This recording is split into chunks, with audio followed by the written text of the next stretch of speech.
proving grounds. Fresh off a win over an up and down New York Jets team, are the Chargers back?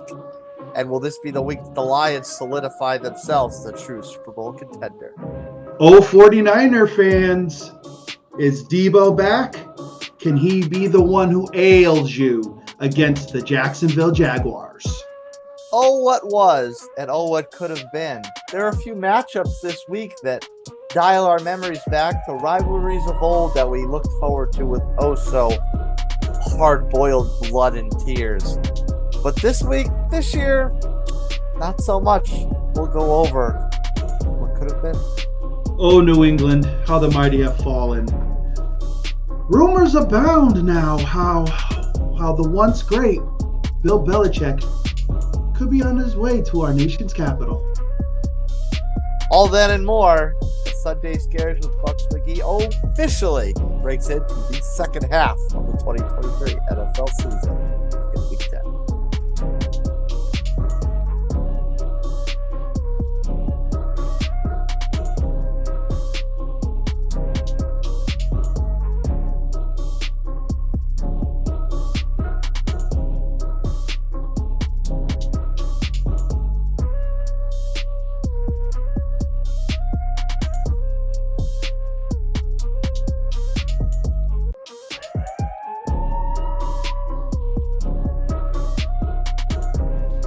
Week 10 has arrived.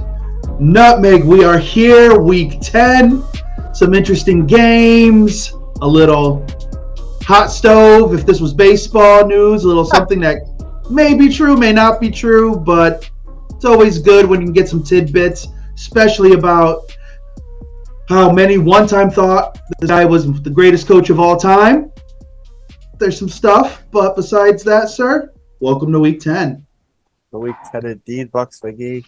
I think hot stove is a cross term. I use it, even though maybe somebody will make fun of me, but I think I use that across sports.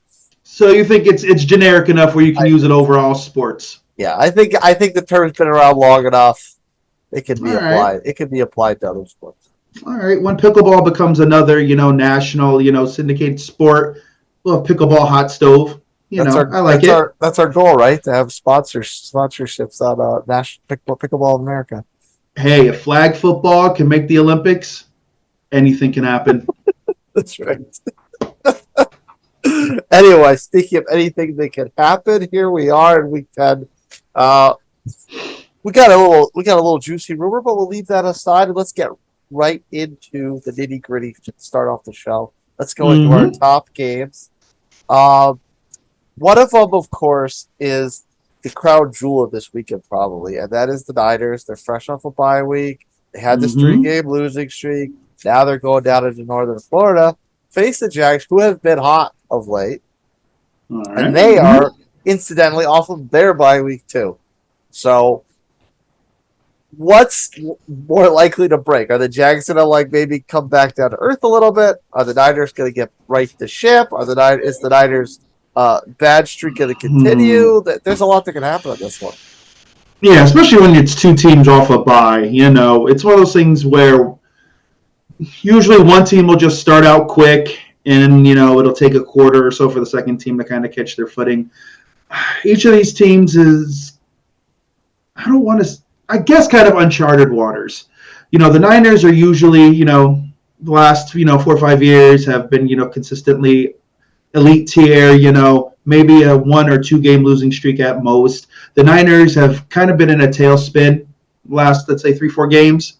Fed injuries, so it's kind of new for them. They've got to right this ship quickly.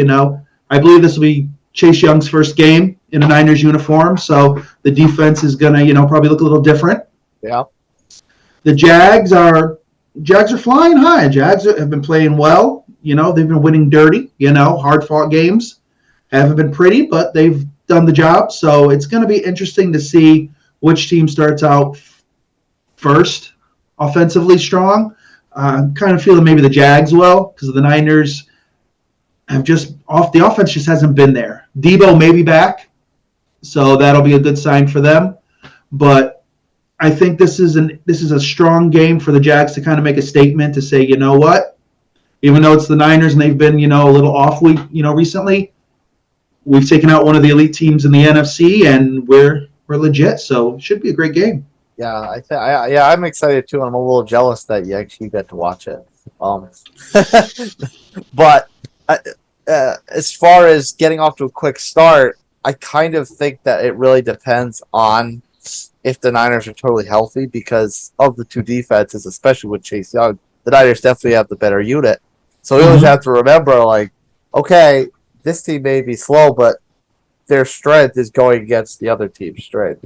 And the Jags defense it's been a pretty decent unit this year, but it's had plenty of moments of bend don't break. So exactly. if everyone's kind of right or mostly right on the Niners, I feel like they might have an easier chance to drive down the field. The Jags are just going to have to make sure that they give Trevor enough time in the pocket. That's what this comes down to. He's got to be able to stand upright and deliver the ball. If the pass rush is getting to him, it's going to be tough sledding, as with any team, but especially them, especially the Jags. Their run game's been on point. They've been able to run the ball, but the passing game's it's been off. Calvin Ridley's fallen off the last 2-3 games, kind of been non-existent in the offense. So I think they need to get him started early, and that's the key. If they can throw the ball, then I think they've got a good shot. Like you said, their defense has been a bend but don't break. The Niners' offense has been erratic. They have had injuries, but still, they've been erratic. Debo, if he does come back, will help that out a bit. But Brock really needs to show. I think people are now doubting the Brock Purdy show as before, where 12 straight wins going back to last year, and everyone was like, "Oh, he's great. This is the guy." There's some doubters out there now, and he's put up some film where he hasn't exactly looked the best. Yeah. So it's going to be interesting. I feel the Niners probably have to come out stronger on offense to start. Yeah. This shine's a little bit off, and I think that's right. I think they do need to come out quick and kind of hush, kind of put a hush on the whispers. Do you think that their struggles can really just be summed up to all the injuries? And the injuries sum up to Brock's struggles, which sum up to the Niners' struggles. I think Debo is a bigger piece of that offense than kind of gets talked about. I think Brock looks to him first, even though CMC gets the ball, rushes, and all that. When it comes to the pass game, I think Brock looks at Debo first and sometimes gets that tunnel vision. Now, he's got Ayuk, and Ayuk is an unbelievable talent. Like, I think he's underrated as a wide receiver. Especially this year. Yeah, he's carried this team. So I believe they really need to spread the ball out a little more, get George in the game early, throw to him. Like, they really need to have a balanced offense. And if that happens, then I think, it'll build up the confidence in Brock. That's the only thing I can account it to. I don't know why all of a sudden the drop. He hasn't played horribly, but he hasn't played well enough where you're like, all right, 2 minutes left in the game, I want to put the ball in his hands, per se. Like, it just seems like something's off. So hopefully if Debo comes back, they can kind of get into a rhythm. But, yeah, they really need to spread the ball. They have to become unpredictable. And you know what? With the amount of weapons they have, there's really no excuse why they're not. Yeah, because if CMC goes down, that offense is done. It is absolutely done. But I believe Debo definitely makes the pass game go because he is dual threat, and they've used him at running back for years, wide receiver. But I think they've got to maybe put him in some new spots, kind of throw some different wrinkles in, and definitely get Kittle involved in the offense a lot more.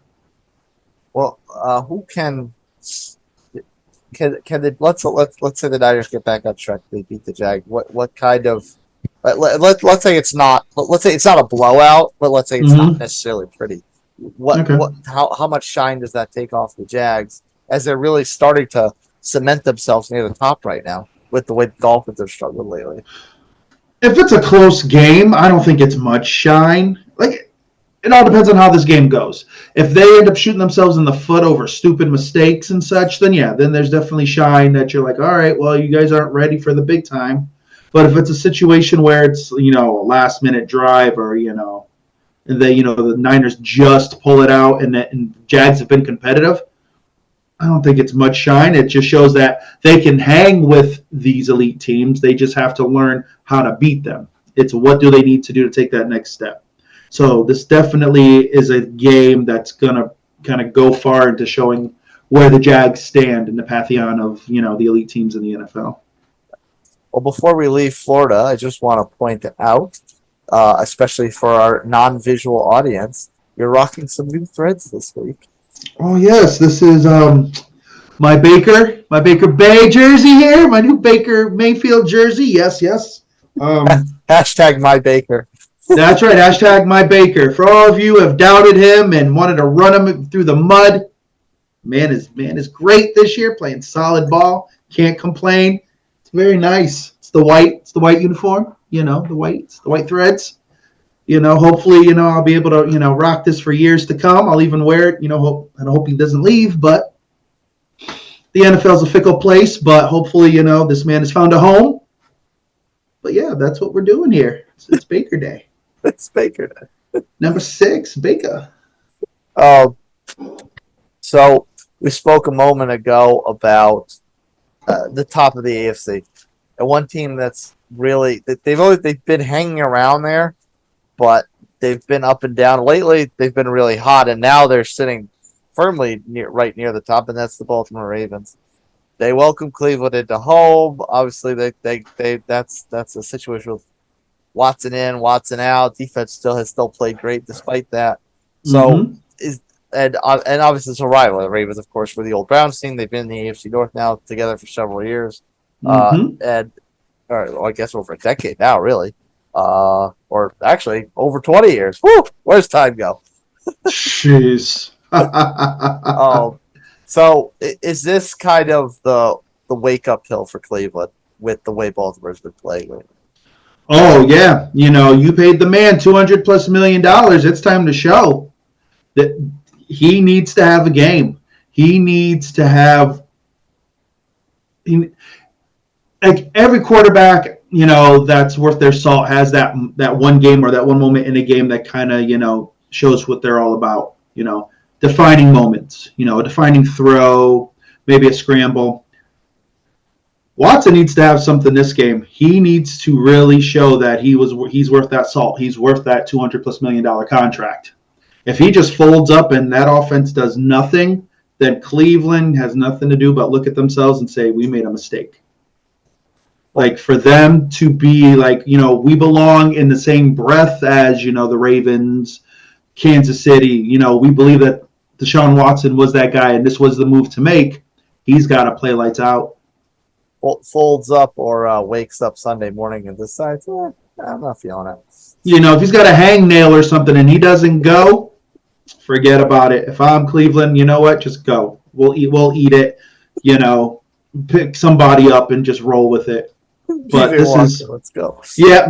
Let him play the rest of the season. But no, like Deshaun Watson needs to have a great game. He needs to literally show not only Cleveland but the rest of the league that the contract was warranted and he's the real deal.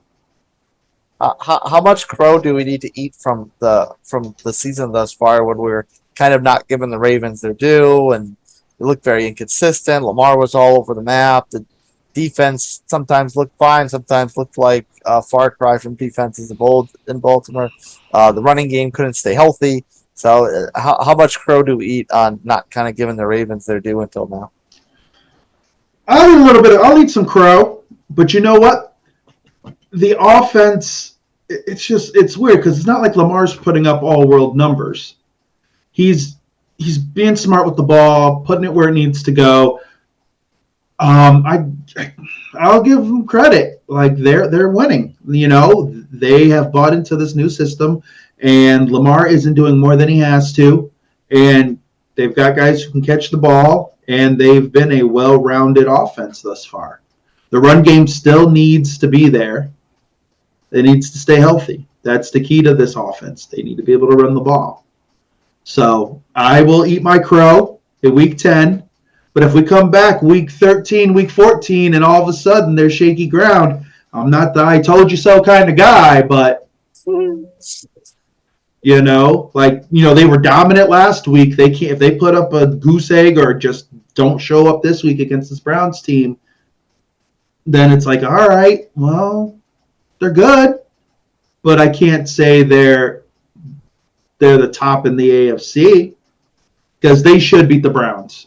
Like the Browns have a great defense. I'm not taking anything away. The Browns defense has carried this team. I don't trust Deshaun Watson. I think Baltimore has a better, well-rounded offense, but these are the teams that you need to beat. I know Cleveland has a winning record, but if Baltimore wants to be the elite, you gotta beat the Browns. I may be a little I told you so only because they lost to my Indianapolis Colts. Oh Lord. Oh Lord, here we go. What is your kind of forecast for how this game's going to go? Do you think the Ravens offense is going to keep up the play they've had lately and blow the doors off them? Or just going to be a classic AFC North slugfest, 10-7, 17-14, really ugly and beat each other up kind of matchup? I think Cleveland is going to try to shut down the run and force Lamar to throw the ball. I believe Cleveland matches up well, secondary-wise. You've got Ward out there. You've got guys in the secondary that are solid. So I think they're going to make Lamar beat him with his arm. That's what it's going to be. So it's going to be one of those situations where if there's an late interception, just a bad play is going to turn this game one way or the other. So I think it's going to be Lamar with his arm that's going to decide this game. How effective do you think that will be? I think Lamar can throw the ball. I think he's shown this year he's got better weapons for sure. Because now you have to sit there and say it's not just Mark Andrews that you're covering. You do have OBJ, you got Zay Flowers. You've got guys out there who can catch the ball. You have talent. So now Cleveland kind of has to sit back and say, okay, we've got a quality secondary. We're going to have to make sure that we account for everybody, not just one or two guys. I think Zay Flowers has been exceptional this year, especially considering the fact that he's had to make up for Beckham just being an extra piece as opposed to the Beckham of old. Exactly. But what Baltimore has is now their defense is solid too. Their defense is a top-tier defense. So now they're going to force Watson to really throw the ball. Watson hasn't exactly lit it up throwing the ball, so now we're going to find out. Like I said, one interception, one fumble the other way, and Cleveland could very well, be looking on the wrong side of this game. So, but no, I think the key to it is Lamar's arm versus the Cleveland defense. Yeah, I'd agree with that. So you think it's going to be better odds of it being lopsided than a slug match? I think it may be closer than what people expect, but I think it's one of those things where Baltimore may just end up, running away with it at the end, second half. The old backdoor cover. There you go. Got to go with what you know. That's right. Next up, very much kind of a proving ground at this juncture of the season. The Lions and Chargers square off against each other, and the Chargers have been very, very inconsistent this year. We've been calling for Staley's head all season. Yes. They're caught. They almost look like maybe they're turning the corner a little bit. They whooped up on the Jets. I mean, we know the Jets have had their lumps this year, but the defense has still kept them at a fairly competitive record. And the Lions have really started turning on of late. And now David Montgomery's going to be back. So now they get their two-headed monster back. It's not just going to be Jahmyr Gibbs having to carry the burden the whole load. So what is this going to be a situation where the real Chargers that we've been kind of kicking around all season, do they show up again and the Lions kind of embarrass them a little bit? Or did they shake that rust off? Are they here to stay and they're going to give the Lions a fight? I so want to say that the Chargers are here now and they're going to give the Lions a fight, but you can't trust the Chargers. You can't. Because once they show you one week that oh, here we go, the offense is clicking, and yeah, okay, you scored a couple times, you blew out the Jets. Really, like, no, really, you blew out the Jets. Like, I can't hang anything on that. I'm sorry. Valiant effort by the Jets. They're 4-4. Like, I can't take anything from the Jets. Like, really, like, if you were to ask anybody in the preseason, Jets were 4-4 without Aaron Rodgers, people would be like, wow, that's dang impressive. Yeah. Like, they would be. They would be like, that's impressive. Who was the quarterback? The Millfire. And they'd say stop. They re-signed Flacco. That's what they would think. Yeah, really. We know how Jets fans feel about Zach Wilson. Exactly. But like the Chargers show you one thing one week, and then the next week it's like, what is this? What's this slop you're throwing to me here? No, I don't. I slop. That's what it's like. It's like slop. It's like Herbert gets his numbers and stuff, but they just don't play good. The defense just, because they're out there enough times, they just fall apart. I don't know. All right, first of all, the Lions' offensive line is elite. Like, that offensive line is no joke. So exactly. Now the Chargers, Chargers D line is no joke as well. So it's almost like, which one do you take? Yeah. Because I think the Lions can hold up against that rush. So then it's all right. You're giving Goff some time. You got the two-headed backs. You got Montgomery and Gibbs are back. I don't know if the Chargers can hold up. I think the Lions, in the way they've played this year, I think that, first of all, they don't fear anybody. They've arrived. I don't think there's any more of this, well, they're almost there. Right now, they're an elite team in the NFC. You have to give them their due. They don't wear the lunch bags over their head anymore. No, it's not like, oh, maybe we're going to score 15 points. Go Lions, Like, they're legit. They're legitimate, and everybody knows it. And I think now they have that attitude where they'll go, whether it's home or wherever they're playing, like, they need to beat us. Yeah. They don't make those mistakes where they beat themselves. And I think their character of playing on the road is exemplified by MCDC. Oh, of course. Like, they go in anywhere, and they're like, we don't care where we're playing. Let's do it. Like, they would play in a parking lot with no pads on, and they wouldn't care, and they'd still play tough and probably beat you. Yeah. So what it's going to come down to, honestly, and I think I say this every week, is good old Mr. Staley. What call is he going to make this week? Because this is the game right here. I believe this is the game that will go far into telling what his future is. If he, a couple bad calls, just decides to just go all willy-nilly, he probably coached his last season for the Chargers. Like, they need this game. The Chargers need this game. Because if you beat the Jets, but if you really watch that game, it was your defense. It really wasn't your offense putting up any real points. And you lay an egg against the Lions, then there's problems. Yeah. So the Chargers need this for sure. Yeah. No, I'm right there with you. Not only do they need it, but like I said, I think they need to perform big as well.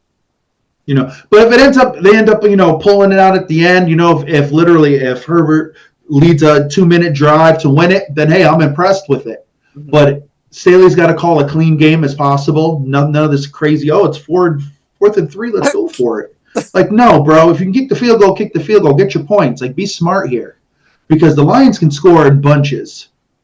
Those guys can score in bunches. Those running backs are ridiculous. Like, this is scary stuff. The Chargers can't come in here thinking, oh, well, we'll be okay. We beat the Jets, so we're good. We're back. You're not. You beat a team you should have beat. Yeah. Don't leave points on the field against this team. It's awful. Oh, if they better not, they leave points, it's a wrap. Yeah. We're squeaking in one more top game. Normally we stop at 3, but we'll fit one more in. because the Texans, fresh off C.J. Stroud's historic game last week against your Bucks, go into Cincinnati, who have really rounded it a form, and now they look like the Cincinnati we expected them to. So maybe this is almost kind of another proving ground, certainly for Houston, to see if they actually have a shot in the AFC South, or even the wild card for that matter, because the wild card looks like everyone's about the same record right now. Since Buffalo can't get out of their own way. And Cincinnati, I don't necessarily know. Fraudulent!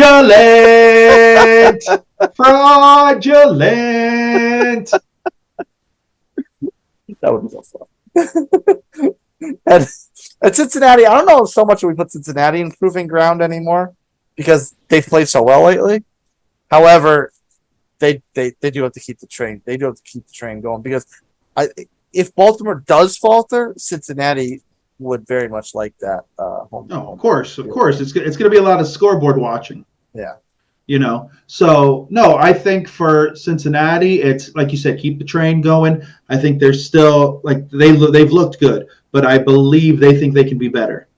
And that's just what it is. They're just trying to improve every week and get there, and they're starting to get there and rather quickly. So Cincinnati now is a team in the AFC nobody wants to play. It's like levels. It's like you have the team that's like, oh, A for effort, okay, but we know we're gonna beat you. A for effort. Then you have the team that's like, oh yeah, they're good. All right, they'll give us a fight, but we'll beat them. The team that's like, okay, they're good. We don't want to play them, especially in the playoffs, and that's where Cincy's right now. They're making their way up to elite, and they will get there. But with Joe being hurt and everything, you had that rough patch, and I think that actually helped them to understand, all right, we've got to learn to play dirty and ugly. Now the offense is, moving, throwing the ball all over the yard. So for Cincinnati, it's just continuing to get better. For Houston, yeah, it's a proven ground. It's to say, okay, we're in the mix for the playoffs right now.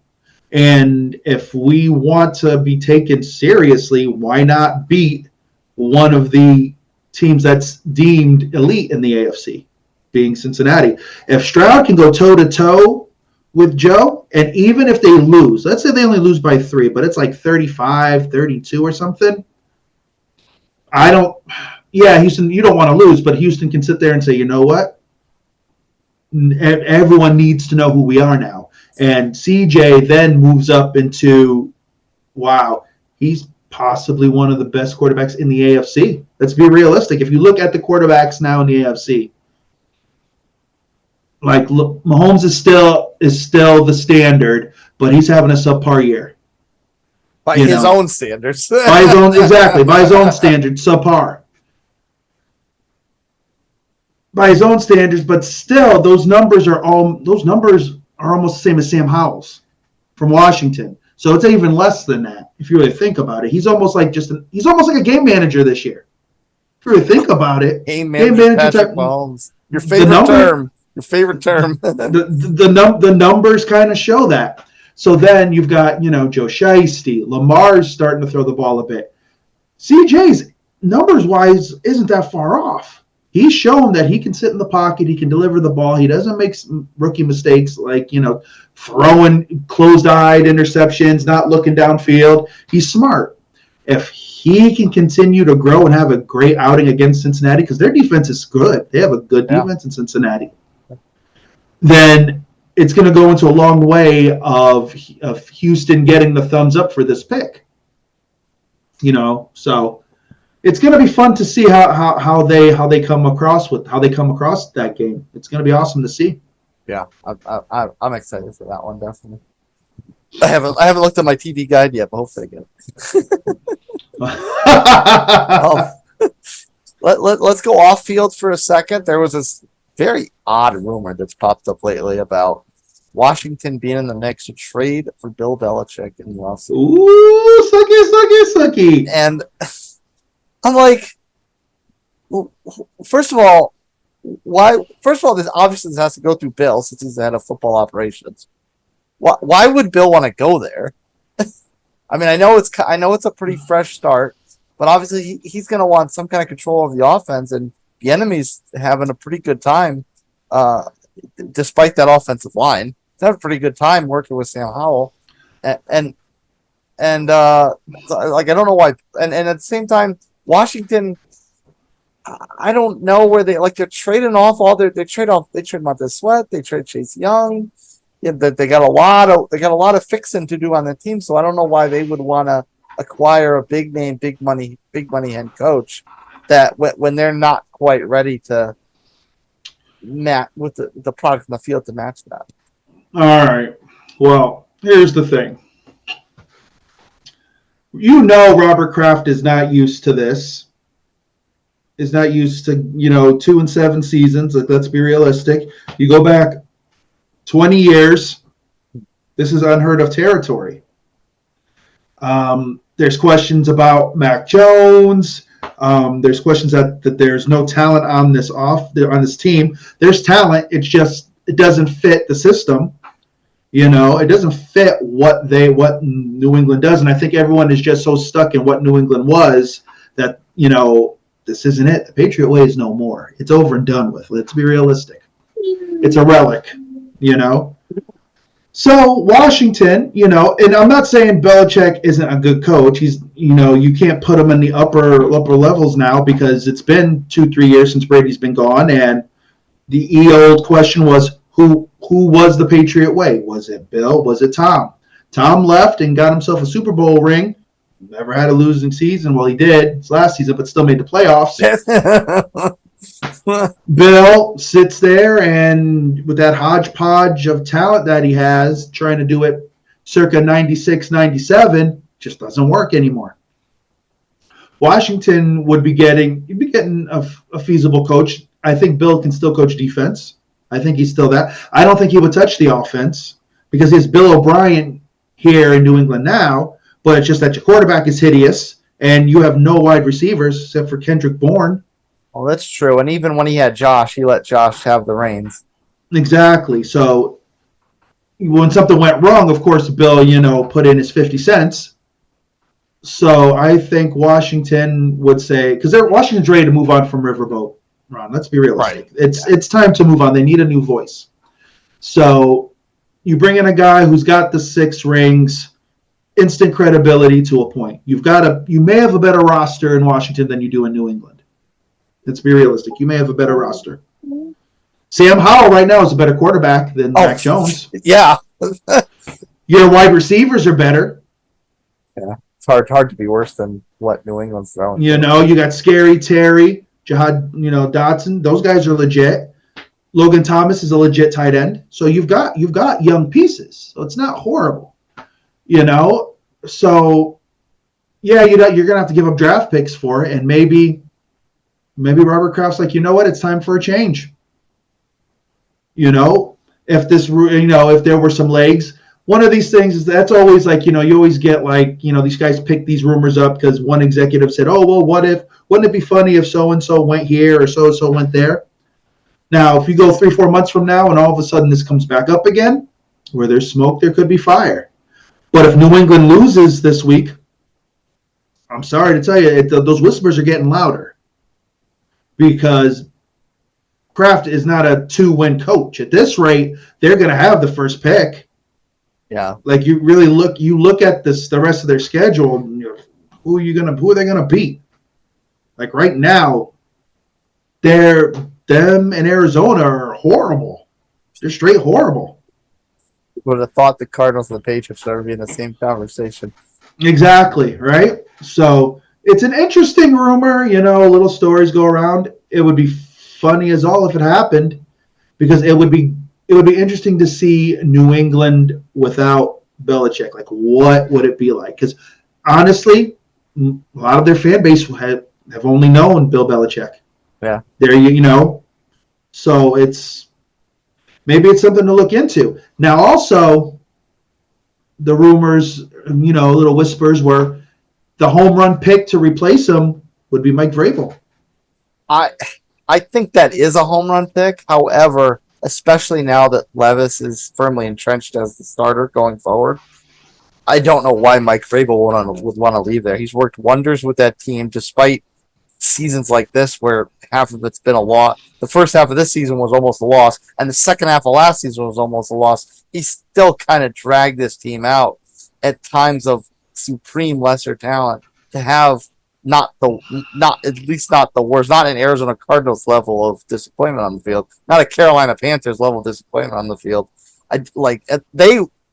Robert Kraft had to back the money truck up and dump about 3 states' revenues worth of cash on him to get him to leave Tennessee. I feel. You think he wouldn't? Come on, this is Mike Vrabel. Look what he's done with what less he had in Tennessee. Don't you think Mike, freaking Kraft would say, okay, what do you want? How do you want this team to look? All of a sudden, the purse will open up, and then the Patriots will be players. People want to play for Vrabel.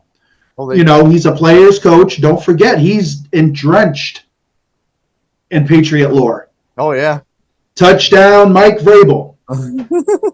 Linebacker / tight end, let's be realistic here. And who's to say that he sits there and says, okay, I'll come here. This is what I want. I want control of this, that, and that. Maybe he doesn't want full control. Maybe he's like, you know what? I just want to coach. Get me this is the GM I think is going to be good, and then just let me do what I do. Maybe he's the new and improved, newer Patriot way. Because what is Tennessee looking like down the road? What are they really? Yes, you have Levis as the quarterback, but what else are you building on? You traded away A.J. Brown. You gave him away. You have decent parts. You traded Keith Byer away. There were rumors you were getting rid of freaking Derrick Henry. Yeah. How many years left do you have with that? Yeah. I wouldn't put it out of the realm of possibility, but I think it would take a blank check situation. Well, Robert Kraft can write that check. Yeah. And don't forget, didn't want to write it for 12. No, he didn't. He didn't. And then Robert sat there and looked the fool while Tom went and won a Super Bowl in Tampa, and you sat there with the lights off in your stadium come playoff time. You've been saving money the last 3 years or so because you haven't had to run that stadium because you've been out of the playoffs. Mm-hmm. So, but don't forget, Vrabel was just enshrined in the Patriots Ring of Honor. Mike Vrabel's the hot ticket, man. And if he wants to take that next step, why not add to your legacy by rebuilding the team you came from? Yeah. Now, maybe he doesn't want to replace a legend, but if I'm him, hey, why not? If they're going to sit there and get me the guys I want, and next thing you know, you turn this team like that. Well, like you said, the shine of that legend has dimmed a bit, so it wouldn't be quite as daunting a task. Yeah, but you're replacing a guy with 6 rings. It's still a monumental task. Tom 6 rings. It's not like he's going. Yeah, exactly. It's not like you're going in and replacing Staley in Charger land. I could do that. I'll just play Madden, pull up my plays, and there you go. Hip, hip, hooray. I'm not going to do any worse. We'll see how Sunday Scaries goes for a few more years, and maybe that'll happen. Hey, man, if the Chargers come calling, man, we can shoot the show from the locker room. Sunny San Diego. Here we come. That's it. Well, the Patriots is a nice little transition into our next topic because we are going to talk about some rivalries from recent yesteryear that kick off this week, and the first of which we're going to start off with one. That one is near and dear to our former hearts, and 2, we're going to do this one first because, quite frankly, it doesn't get any better after this. Yeah, this is like the highlight right here. So sorry, it's not my fault. It's just how it is. It's how it is. So that is, of course, the game kicking off just mere moments from now out in Germany. Colts Patriots. This obviously was built up in Brady and Peyton Manning's footsteps. It kind of trailed in a little bit into the Andrew Luck era, with a couple playoff games that we didn't particularly play that well in. Sorry, it's all right, man. Let it out. It's okay. It's all right. But now you've got the Uncle Rico era. Yeah, Look at you guys. Rico era. Hopefully, look at you guys. Hopefully, it's still the AR era. Hopefully, he's not a porcelain doll. But yeah, this game, Like, if you love football and you need to watch football, you're turning this on. If you really don't really care, then I wouldn't turn it on. Like, honestly, I have no interest in this game at all. Ouch. There really isn't. Like, let's be realistic here. What am I going to watch? The continued downfall of Mac Jones? Whatever. Like, who from these two teams, first of all, unless you have nobody on your fantasy team and you need somebody, you're going to pick someone from these teams. It's bad. Like, this is not the way that the NFL should have ended in the international games. Like, really, this is rough. Yeah. And the only thing that makes me a bit nervous is I was at the Colts game last week in Charlotte, and the offense, it didn't look great. Taylor had a few moments, but overall pretty subpar, and Uncle Rico didn't totally move the ball. I mean, Bryce Young had a horrendous game and still passed for more yards than Uncle Rico. So the difference in our win were the 2 pick sixes by Kenny Moore. And I don't want to rely on turnovers to win a game, but might have to rely on some weird shenanigans like that to pull this out. That thankfully the quarterbacks Mac Jones were going against, so it might happen, but it's still a lot to rest my eggs on. Or maybe, the only place that Mac Jones can be a quality quarterback is overseas, and he throws for 350 and 4 tutties. Mike Gesicki looks like an all-star, all-pro. Oh God, don't enter that into my dreams tonight. I'm a semi-betting man, and I wouldn't touch this thing for nothing. If the Colts don't beat them by like 13, then like whatever. Like, come on. Like, the Patriots are just horrible, man. They're horrible. If you guys lose to the Patriots, like, just you need to wear a bag. Wear a bag for the week. Okay, like, so would losing to the Patriots be worse than losing to Carolina? It's equal. I think it's equal. Even though the Pats have one more win, it's horrible. At least with the Panthers, you have a reason. It's a young team. You got a rookie quarterback. Like, you knew there were lumps coming. Like, the Patriots are a hodgepodge of has-been toys thrown together that, Bill Belichick thought he could turn into another Super Bowl contender. Yet again, another year, not true. So, no, like, there's no reason. Like, give the ball to Taylor. Let him run for $130 and just put them out of their misery. This could be the game that ends Bill Belichick's reign in New England. This very well could be. Let's go.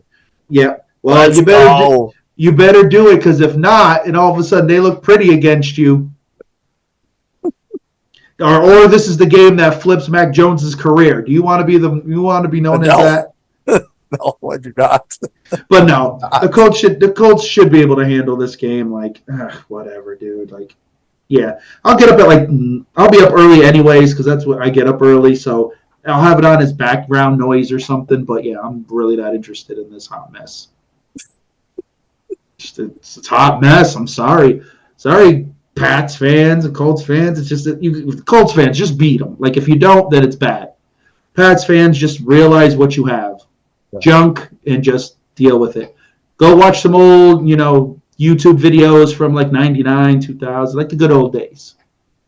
Well, speaking of junk, let's move on to the next one. Oh, and it gets better, folks. It gets better.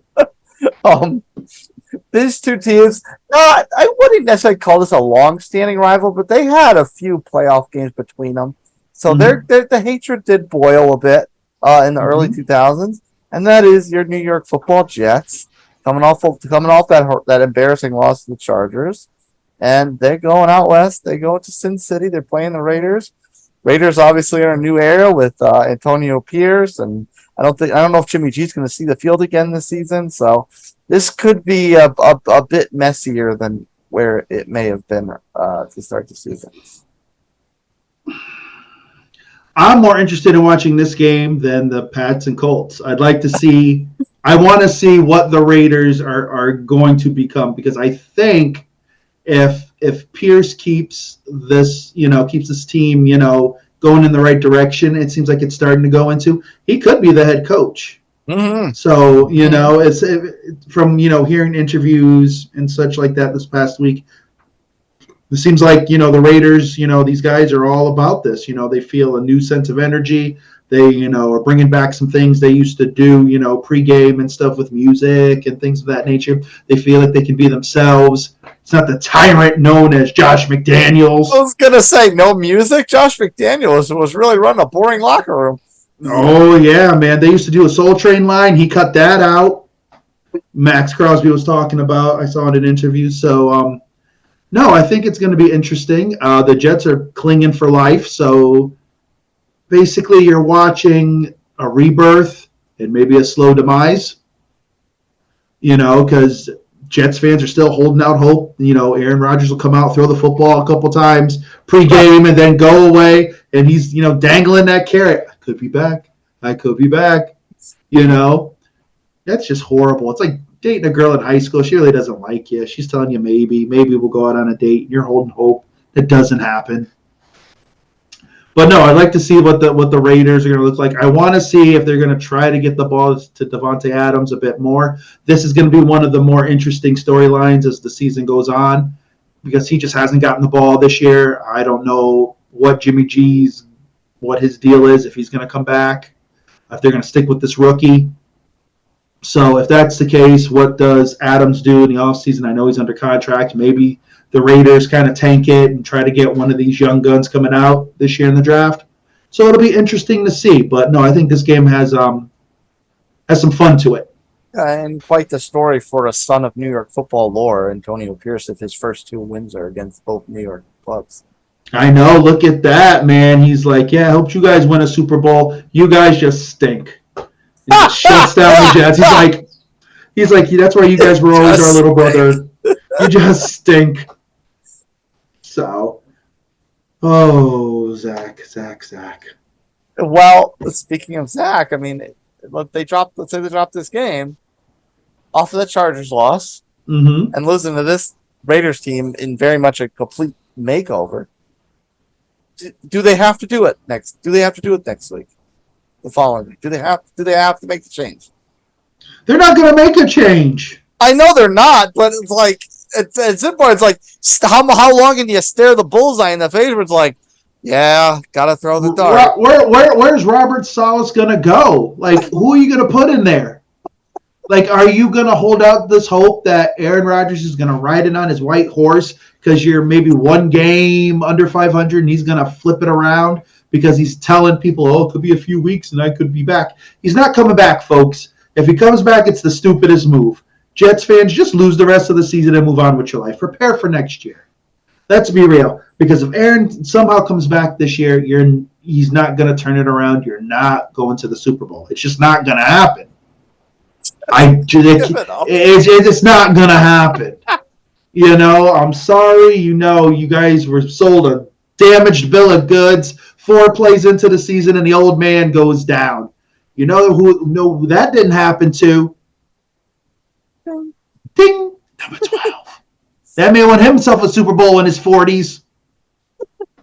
Aaron Rodgers, the greatest, blah, blah, blah. But I digress. Maybe it's because he left the 12 behind him. Yeah, that's why. If he stayed with 12, he could have. You know what? He could have wore 12. Joe gave him the blessing. Broadway Joe, I bet you they had a lighted ceremony like a cult. He brought out his old tattered 12 and said, Here, my son. This is for you.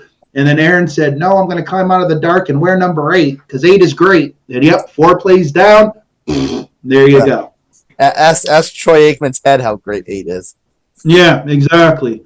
But no, they have no one to go to. Like, they didn't get a quarterback at the trade deadline. They're going to live and die by Zach. Now, Zach has played a lot better than he did last year. I will give him credit. But just for some reason, and you know what? It's not all partially his fault. You know what? Let's be real. That offensive line is hideous.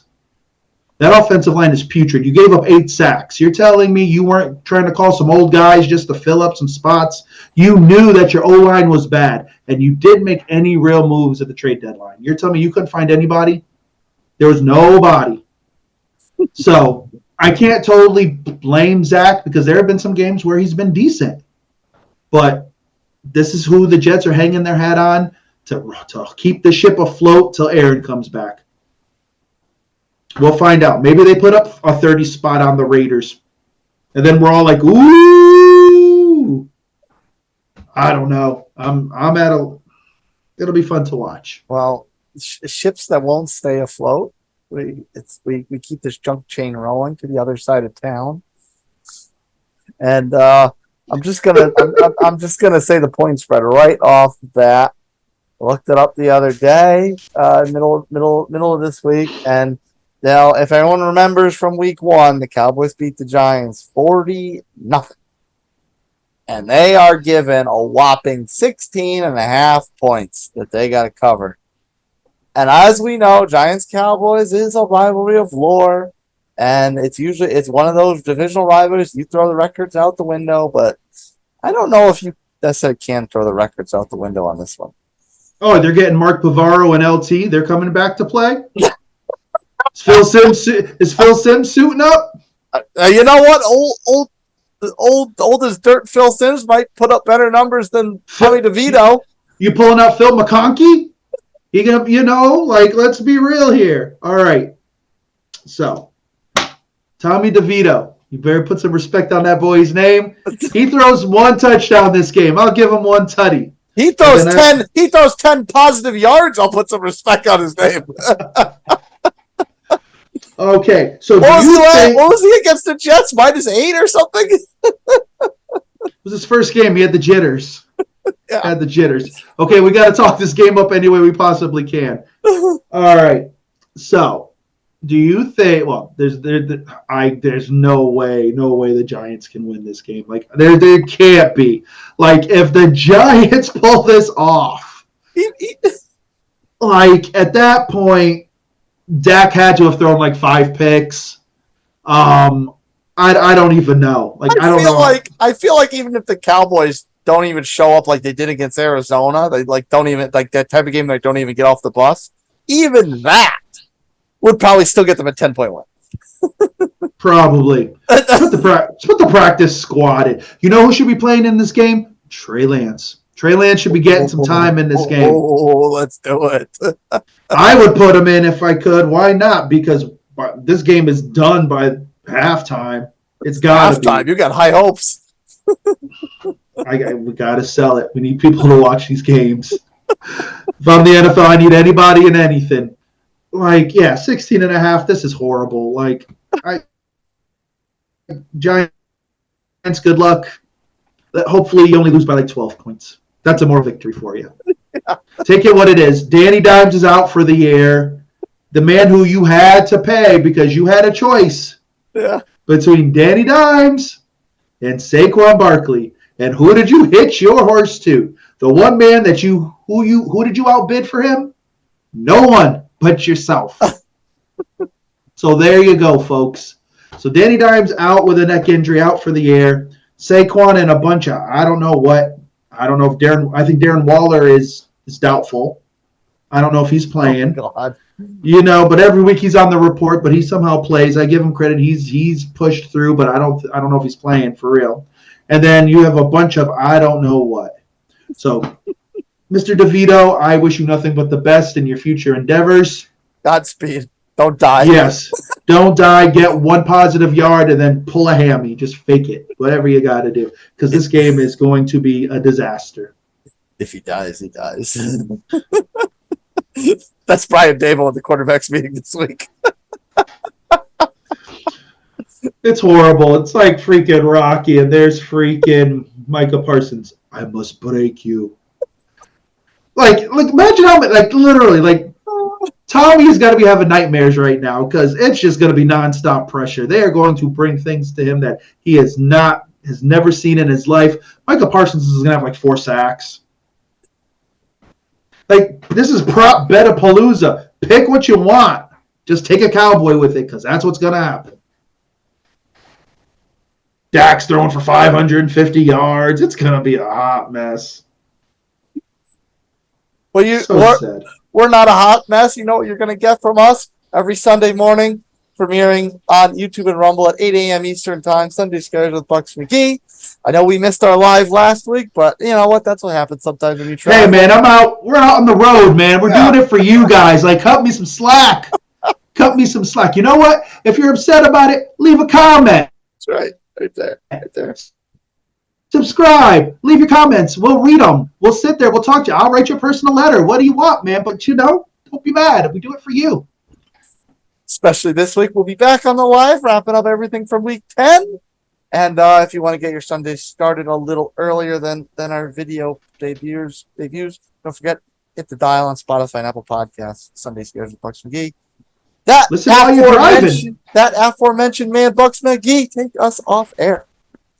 You know, listen while you're driving. You know, there's quality information here. You can't get this anywhere. Get it for free. Info, smack talk, all the jazz. All the fun stuff. Come on now. So, no, thank you as always for listening, watching. We appreciate you. Week 10, hopefully we'll have some fun stuff to talk about after. If not, we all can sit together and laugh about how the Giants lost by like 24. Nutmeg, as always, an honor and a privilege, sir. I will see you soon.